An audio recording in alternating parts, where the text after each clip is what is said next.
आज का ये वीडियो बहुत महत्वपूर्ण होने वाला है, क्योंकि आज के इस वीडियो में क्लास 10 के साइंस के फिजिक्स का दूसरा चैप्टर प्रकाश का अपवर्तन, इसके महत्वपूर्ण ऑब्जेक्टिव क्वेश्चन को देखने वाले हैं, जो होने वाली बोर्ड परीक्षा के लिए बहुत ही महत्वपूर्ण होने वाला है। इस वीडियो में हम प्रकाश के अपवर्तन से 42 महत्वपूर्ण ऑब्जेक्टिव क्वेश्चन देखेंगे और इन प्रश्नों को टिप्स और ट्रिक के माध्यम से इस प्रकार समझेंगे कि इस पार्ट से बोर्ड की परीक्षा में जो भी ऑब्जेक्टिव क्वेश्चन आए हम उसे आसानी से बना सकें। तो कुल मिला के ये वीडियो आपके लिए बहुत ही महत्वपूर्ण होने वाला है। तो आपसे रिक्वेस्ट है कि आप वीडियो को पूरा वॉच करें, अंत तक जरूर देखें और वीडियो से लाभ उठाएं। ये आज के वीडियो की शुरुआत पहले ऑब्जेक्टिव से करते हैं। पहला क्वेश्चन है, किसी माध्यम के अपवर्तनांक का मान होता है। तो किसी माध्यम के अपवर्तनांक का मान म्यू बराबर होता है sine I by sine R, sine I by sine R. तो देख लेते हैं, म्यू बराबर sine I by sine R, मतलब अपवर्तनांक का मान किसमें sine I by sine R दिया है, तो ऑप्शन बी में दिया है, तो इसका ऑप्शन बी सही होगा। चलिए 2 नंबर क्वेश्चन को देख लेते हैं। 2 नंबर क्वेश्चन में है, अवतल लेंस में आवर्धन m बराबर होता है। तो ध्यान दीजिएगा, अवतल लेंस में अगर कोई लेंस है तो लेंस में आवर्धन m बराबर होता है v बाई यू। तो इसमें तो v बाई यू कहीं दिया ही नहीं है, तो ध्यान रखिएगा ऑप्शन डी इसमें छूट गया है। तो ऑप्शन डी होना चाहिए, m बराबर v बाई यू, मतलब v बाई यू सिर्फ होना चाहिए, तो यही जवाब होगा। अगर दर्पण की बात आती है तो दर्पण में आवर्धन होता है माइनस v बाई यू, ये ध्यान रखिएगा, और लेंस में जो है प्लस में होता है, तो इसका ऑप्शन डी सही होगा। चलिए 3 नंबर क्वेश्चन को देख लेते हैं। 3 नंबर क्वेश्चन में है, एक उत्तल लेंस होता है। तो एक उत्तल लेंस जो होता है जिसमें किनारे जो है पतला होता है और बीच का भाग क्या होता है, मोटा। तो ऑप्शन सी में दिया है किनारों की अपेक्षा बीच में मोटा, तो ये ऑप्शन सी सही होगा। अगला क्वेश्चन 4 नंबर क्वेश्चन को देख लेते हैं। 4 नंबर क्वेश्चन में है, प्रकाश के अपवर्तन के कितने नियम हैं। तो प्रकाश के परावर्तन के भी 2 नियम हैं और प्रकाश के अपवर्तन के भी 2 नियम हैं, तो इसमें ऑप्शन बी सही होगा। चलिए अगला क्वेश्चन देख लेते हैं। 5 नंबर क्वेश्चन, किस लेंस के द्वारा सिर्फ काल्पनिक प्रतिबिंब बनता है। आप ध्यान रखिएगा, किस लेंस के द्वारा सिर्फ काल्पनिक प्रतिबिंब बनता है। तो अवतल लेंस के द्वारा जो है सिर्फ और सिर्फ काल्पनिक प्रतिबिंब बनता है। चलिए अगला क्वेश्चन देख लेते हैं। 6 नंबर क्वेश्चन में है, किसी बिंब यानी किसी वस्तु का वास्तविक तथा समान आकार का प्रतिबिंब प्राप्त करने के लिए बिंब को उत्तल लेंस के सामने कहाँ रखेंगे। तो ध्यान रखिएगा, किसी वस्तु का समान आकार में वास्तविक प्रतिबिंब बनाने के लिए वस्तु को 2f पर रखा जाता है। कहाँ रखा जाता है, 2f पर, तो उसका प्रतिबिंब भी दूसरी साइड 2f पर ही बनता है। तो इसमें जवाब होगा फोकस दूरी के दुगुनी दूरी पर, यानी 2f पर रखा जाएगा, तो इसमें ऑप्शन बी सही होगा। चलिए अगला क्वेश्चन हम 7 नंबर क्वेश्चन को देख लेते हैं। 7 नंबर क्वेश्चन में है, किसी शब्दकोश में दिए गए छोटे अक्षरों को पढ़ते समय आप कौन सा लेंस पसंद करेंगे। तो इसमें जो है हम उत्तल लेंस पसंद करेंगे, 5 सेंटीमीटर फोकस दूरी वाला जो है उत्तल लेंस पसंद करेंगे, क्योंकि ये अक्षरों को थोड़ा सा बड़ा करके दिखाता है। चलिए अगला हम 8 नंबर क्वेश्चन को देख लेते हैं। 8 नंबर क्वेश्चन में है, निम्न में कौन सा पदार्थ लेंस बनाने के लिए प्रयुक्त नहीं किया जा सकता है। तो कांच का प्रयोग होता है, जल का प्रयोग होता है, प्लास्टिक का भी प्रयोग होता है, लेकिन लेंस बनाने के लिए मिट्टी का प्रयोग नहीं होता है। तो इसमें जवाब देना है कि लेंस बनाने के लिए किसका उपयोग नहीं होता है, तो मिट्टी का उपयोग नहीं होता है, तो यही ऑप्शन बी सही होगा। चलिए अगला क्वेश्चन देख लेते हैं। 9 नंबर क्वेश्चन। 9 नंबर क्वेश्चन में है, यदि उत्तल लेंस के सामने वस्तु 2f पर रखी जाए तब उसका प्रतिबिंब बनेगा। तो 2f पर जब वस्तु को रखा जाएगा तो लेंस के दूसरी ओर जो है 2f पर ही वस्तु का प्रतिबिंब वस्तु के बराबर बनता है, तो 9 का ऑप्शन बी सही होगा। 10 नंबर क्वेश्चन देख लेते हैं। सरल सूक्ष्मदर्शी में किसका उपयोग होता है। तो सरल सूक्ष्मदर्शी में उत्तल लेंस का उपयोग होता है। देखिए, सूक्ष्मदर्शी की बात हो, वीडियो कैमरा या मोबाइल कैमरा की बात हो, या कैमरा की बात हो, या फिर हम आंखों में जो लेंस पाया जाता है उसकी बात करें, इन सब में जो है उत्तल लेंस होता है, ये ध्यान रखिएगा। चलिए अगला क्वेश्चन देख लेते हैं। 11 नंबर क्वेश्चन, किस लेंस के द्वारा केवल काल्पनिक यानी आभासी प्रतिबिंब बनता है। काल्पनिक आभासी दोनों एक ही नाम है, एक दूसरे के पर्याय हैं। तो इसमें जो है अवतल लेंस द्वारा सिर्फ और सिर्फ जो है काल्पनिक प्रतिबिंब बनाया जाता है, और उत्तल की बात करें तो ये वास्तविक और काल्पनिक दोनों प्रकार का प्रतिबिंब बनाता है। चलिए 12 नंबर क्वेश्चन को देख लेते हैं।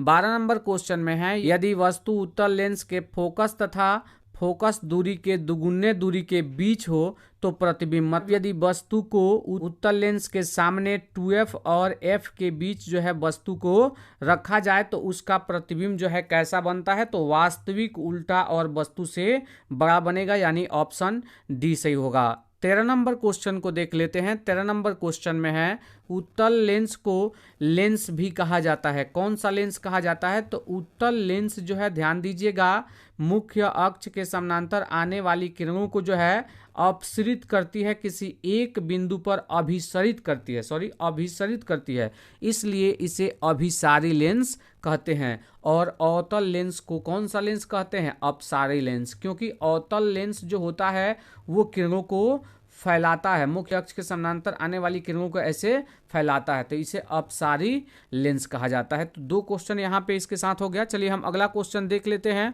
14 नंबर क्वेश्चन, लेंस की क्षमता व्यक्त की जाती है, तो लेंस की क्षमता P बराबर होता है 1/f, मतलब फोकस दूरी के उल्टा से, व्युत्क्रम से, तो फोकस दूरी के व्युत्क्रम से जो है लेंस की क्षमता को व्यक्त की जाती है, यानी इसका ऑप्शन डी सही होगा। चलिए हम अगला क्वेश्चन 15 नंबर क्वेश्चन देख लेते हैं। उत्तल लेंस द्वारा आवर्धित काल्पनिक प्रतिबिंब तब बनता है जब वस्तु रहती है, जब वस्तु कहाँ रहती है, फोकस और लेंस के बीच। उत्तल लेंस की बात करें तो इसमें जो है ये लेंस है और यहाँ पर f है, इसके बीच ही वस्तु रहेगा तो काल्पनिक वाला स्थिति आएगा, वस्तु बड़ा बनेगा। तो ध्यान रखिएगा, इसमें ऑप्शन सी सही होगा। 16 नंबर क्वेश्चन को देख लेते हैं। 16 नंबर क्वेश्चन में दिया हुआ है, सघन माध्यम से विरल माध्यम में गमन करने पर आपतन कोण I और अपवर्तन कोण R में क्या संबंध होता है। तो ध्यान रखिएगा, सघन माध्यम से विरल माध्यम में जब किरण जाती है और प्रकाश का अपवर्तन होता है तो अपवर्तन कोण जो है बड़ा होता है आपतन कोण से, यानी यहाँ पर होगा R बड़ा होगा किससे, I से, तो ऑप्शन सी सही होगा। यदि इसके विपरीत बात करें कि किरण जो है विरल माध्यम से सघन माध्यम में प्रवेश करती है तो इसमें I बड़ा होगा किससे, R से। चलिए हम अगला क्वेश्चन देख लेते हैं। 17 नंबर क्वेश्चन में दिया हुआ है, प्रकाश की चाल सबसे अधिक होती है किसमें, कांच में, वायु में, निर्वात यानी शून्य में, ए और सी दोनों में। तो ध्यान दीजिएगा, जहां हवा नहीं होता है जिसे हम शून्य या फिर निर्वात कहते हैं, उसमें प्रकाश की चाल सबसे अधिक होती है, और वायु में थोड़ा सा कम होती है, लेकिन वायु और निर्वात में समान मान ही मान लिया जाता है। लेकिन अगर ऐसे क्वेश्चन आता है तो आप ध्यान रखिएगा कि निर्वात में प्रकाश की चाल जो है वायु में प्रकाश की चाल से थोड़ी सी अधिक जरूर होती है। चलिए अगला क्वेश्चन देख लेते हैं। 18 नंबर क्वेश्चन। 18 नंबर क्वेश्चन में है, लाल और नीले वर्ण की किरणों के कांच की सतह पर वायु में आपतन कोण समान है तथा कांच में अपवर्तन कोण क्रमशः R1 तथा R2 है, तब जो है R1 जो है इससे बड़ा होगा कौन, R2, यानी इसका ऑप्शन सी सही होगा। चलिए हम अगला क्वेश्चन देख लेते हैं। 19 नंबर क्वेश्चन, ये बहुत ही इंपॉर्टेंट क्वेश्चन है। स्नेल के नियमानुसार होता है। प्रकाश के अपवर्तन का दूसरा नियम स्नेल ने खोजा था और उन्हीं के नाम पर जो है दूसरे नियम को हम स्नेल का नियम कहते हैं, और स्नेल के नियम से म्यू बराबर होता है sine I by sine R। तो यही जवाब होगा इसमें, sine I by sine R, तो जो कि ऑप्शन बी में है, तो इसका ऑप्शन बी सही है। चलिए हम अगला 20 नंबर क्वेश्चन देख लेते हैं। आभासी प्रतिबिंब का निर्माण होता है। आभासी प्रतिबिंब यानी काल्पनिक प्रतिबिंब का निर्माण किसमें होता है, तो केवल अवतल लेंस में होता है। लेंस की बात करते हैं तो अवतल, और दर्पण की बात होती है तो उत्तल, ये थोड़ा विपरीत होता है, इसे समझना पड़ेगा। चलिए हम अगला क्वेश्चन देख लेते हैं। 21 नंबर क्वेश्चन, लेंस की क्षमता P बराबर होता है, तो P बराबर होता है 1/f, यानी फोकस दूरी का व्युत्क्रम, तो इसमें 1/f जवाब होगा, यानी ऑप्शन डी सही होगा। चलिए हम अगला क्वेश्चन देख लेते हैं। 22 नंबर क्वेश्चन, लेंस की क्षमता का ऐसा ही मात्रक होता है, तो लेंस की क्षमता का ऐसा ही मात्रक है डायऑप्टर, जिसे हम डी से सूचित करते हैं। चलिए अब अगला क्वेश्चन देख लेते हैं। 23 नंबर क्वेश्चन, पानी के भीतर तैरते मनुष्य को किनारे पर स्थित मीनार की ऊंचाई कैसी लगेगी। मतलब कोई व्यक्ति पानी में तैर रहा है तो उसके किनारे पर मीनार हो तो मीनार की ऊंचाई जो है ज़्यादा लगेगी, कम लगेगी, जितनी है उतनी लगेगी, या इनमें से कोई नहीं, तो मीनार की ऊंचाई थोड़ी ज़्यादा लगेगी। अगला क्वेश्चन देख लेते हैं 24 नंबर क्वेश्चन। 24 नंबर क्वेश्चन में है, शीशे के स्लैब से जब प्रकाश का अपवर्तन होता है तो उसमें विचलन नहीं होता लेकिन जो है पार्श्व विस्थापन होता है। चलिए अगला क्वेश्चन देख लेते हैं 25 नंबर क्वेश्चन, कौन सा लेंस अपसारी लेंस भी कहा जाता है। तो ध्यान रखिएगा, अवतल लेंस को अपसारी लेंस कहते हैं। मैंने समझाया है कि उत्तल लेंस को अभिसारी लेंस क्यों कहते हैं और अवतल लेंस को अपसारी लेंस क्यों कहते हैं, क्योंकि प्रधान अक्ष के समानांतर अवतल लेंस में जो किरणें आती हैं लेंस से अपवर्तन के बाद फैलती हुई निकलती हैं, यानी अपसरित होती हैं, इसलिए इसे अपसारी लेंस कहा जाता है। ये बड़े 2 नंबर के क्वेश्चन में भी आता है। चलिए 26 नंबर क्वेश्चन देख लेते हैं, निम्नलिखित में कौन सी वस्तु का वास्तविक प्रतिबिंब बना सकता है। तो ध्यान दीजिएगा, वस्तु का वास्तविक प्रतिबिंब जो है उत्तल लेंस बना सकता है, इसके अलावा सब में जो है काल्पनिक या आभासी प्रतिबिंब बनेगा। चलिए अगला 27 नंबर क्वेश्चन को देख लेते हैं, प्रकाश की एक किरण जब विरल माध्यम से सघन माध्यम में आती है, जब देखिए ये विरल माध्यम में जैसे हवा हो और ये पानी यानी सघन माध्यम हो, तो जब किरण ऐसे आती है तो ये जो है मुड़ती है, वो अभिलंब की ओर मुड़ती है या फिर अभिलंब से दूर भागती है, तो ये अभिलंब की ओर मुड़ती है, तो इसमें जवाब होगा अभिलंब की ओर मुड़ जाती है, यानी 27 का जो है इसमें डी सही होगा। चलिए अगला क्वेश्चन देख लेते हैं 28 नंबर क्वेश्चन। 28 नंबर क्वेश्चन में दिया हुआ है, जब प्रकाश की एक किरण एक माध्यम से दूसरे माध्यम में जाती है तो अपने पूर्व पथ से विचलित हो जाती है, इसे कहते हैं, इसे ही हम प्रकाश का अपवर्तन कहते हैं। चलिए अगला क्वेश्चन देख लेते हैं 29 नंबर क्वेश्चन। 29 नंबर क्वेश्चन में है, उत्तल लेंस में जब वस्तु को फोकस एवं लेंस के बीच रखी जाती है तो प्रतिबिंब बनता है। तो जब वस्तु को उत्तल लेंस में फोकस और लेंस के बीच वस्तु को रखा जाता है तो वस्तु का जो है काल्पनिक और सीधा प्रतिबिंब बनता है, वस्तु से बड़ा बनता है। चलिए अगला क्वेश्चन देख लेते हैं 30 नंबर क्वेश्चन, लेंस का प्रत्येक छोटा भाग, आप ध्यान दीजिएगा, यदि ये एक लेंस है तो लेंस का अगर हम छोटा छोटा टुकड़ा कर दें तो लेंस का प्रत्येक छोटा भाग किसकी तरह काम करता है, तो एक प्रिज्म की तरह कार्य करता है, यानी इसका ऑप्शन सी सही होगा। चलिए अगला क्वेश्चन देख लेते हैं 31 नंबर क्वेश्चन। 31 नंबर क्वेश्चन में है, उत्तल लेंस के सामने एक बिंब को यानी वस्तु को लेंस के फोकस और प्रकाशीय केंद्र के बीच रखा जाता है तो प्रतिबिंब बनता है। वस्तु को जो कहाँ फोकस और प्रकाशीय केंद्र के बीच, अभी वो क्वेश्चन आया था, तो वो काल्पनिक प्रतिबिंब बनेगा और आवर्धित बनेगा, यानी वस्तु से बड़ा। इसमें भी 31 का ऑप्शन ए सही हुआ। चलिए अगला 32 नंबर क्वेश्चन देख लेते हैं, दो माध्यमों के सीमा पृष्ठ पर एक प्रकाश की किरण लंबवत आपतित होती है तो अपवर्तन कोण होगा। ध्यान दीजिएगा, जब किसी पृष्ठ पर जो है किरण लंबवत आपतित होती है तो वो सीधी दिशा में निकल जाती है, यहाँ पे अपवर्तन नहीं होता है, तो इसका मतलब 0 डिग्री का कोण बनेगा। चलिए अगला क्वेश्चन देख लेते हैं 33 नंबर क्वेश्चन। 33 नंबर क्वेश्चन में है, यदि आपतन कोण I तथा अपवर्तन कोण R हो तो कोणीय विचलन कितना होगा। तो ध्यान दीजिएगा, कोणीय विचलन जो है I माइनस R होता है, यानी आपतन कोण में से अपवर्तन कोण को घटाया जाता है, वही जो है कोणीय विचलन का मान होता है। अगला क्वेश्चन देख लेते हैं 34 नंबर क्वेश्चन। 34 नंबर क्वेश्चन में दिया है, यदि हवा के सापेक्ष कांच का अपवर्तनांक 1.5 हो तो कांच के सापेक्ष हवा का अपवर्तनांक कितना होगा। तो हमें बताना है कि कांच के सापेक्ष जो है हवा का अपवर्तनांक कितना होगा, तो जितना अपवर्तनांक होगा उसमें 1 जोड़ देंगे, यानी 1.5 + 1 होगा। चलिए हम 35 नंबर क्वेश्चन को देख लेते हैं।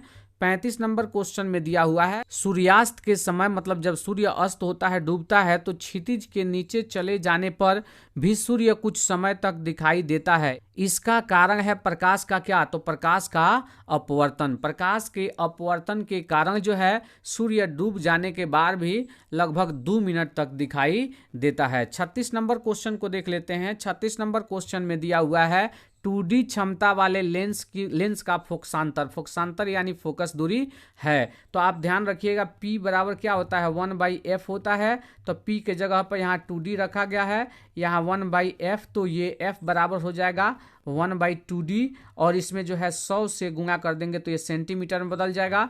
2 से 50 दूना 100 यानी 50 cm हुआ। आप ध्यान रखिएगा 50 सेंटीमीटर इसमें जवाब होगा, यानी ऑप्शन डी सही। चलिए 37 नंबर क्वेश्चन को देख लेते हैं। 37 नंबर क्वेश्चन में दिया हुआ है 1 मीटर फोकस दूरी वाले उत्तल लेंस की क्षमता होगी। तो ध्यान रखिएगा 1 मीटर अगर फोकस दूरी है तो लेंस की क्षमता P बराबर जो है 1/f होता है। तो 1 और 1 मीटर दिया है तो सेंटीमीटर में बदलना नहीं है हमें, तो 1 मीटर का 1 मीटर रह जाएगा, तो 1/1 का 1 हो जाता है, तो ये 1 डायआप्टर हो जाएगा। तो इसमें ऑप्शन बी सही होगा, मतलब जो क्वेश्चन था उसी में जो है इसका जवाब था। चलिए अगला क्वेश्चन देख लेते हैं। 38 नंबर क्वेश्चन। 38 नंबर क्वेश्चन में दिया हुआ 20 cm फोकस दूरी वाले लेंस की क्षमता होती है।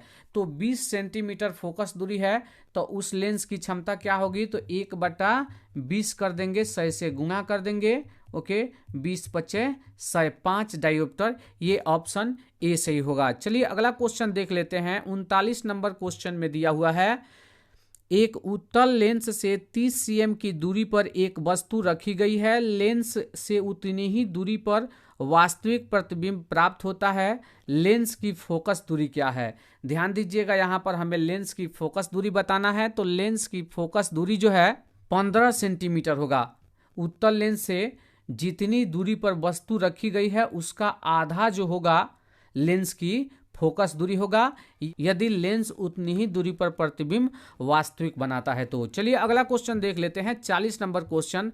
40 नंबर क्वेश्चन में है एक उत्तल लेंस की फोकस दूरी 20 cm है, लेंस की क्षमता होगी। अभी ये क्वेश्चन रिपीट हो गया है, ये +5 डायोप्टर होगा, यानी 40 का सी सही है। चलिए अगला क्वेश्चन देख लेते हैं। 41 नंबर क्वेश्चन। लेंस की क्षमता का ऐसा ही मात्रक है, तो लेंस की क्षमता का ऐसा ही मात्रक डायोप्टर होता है, ये भी क्वेश्चन रिपीट होगा है, तो ध्यान दीजिएगा। चलिए 42 नंबर क्वेश्चन देख लेते हैं, जो इस वीडियो का अंतिम क्वेश्चन है। 42 नंबर क्वेश्चन में है मरीचिकी के निर्माण में मूल कारण होता है।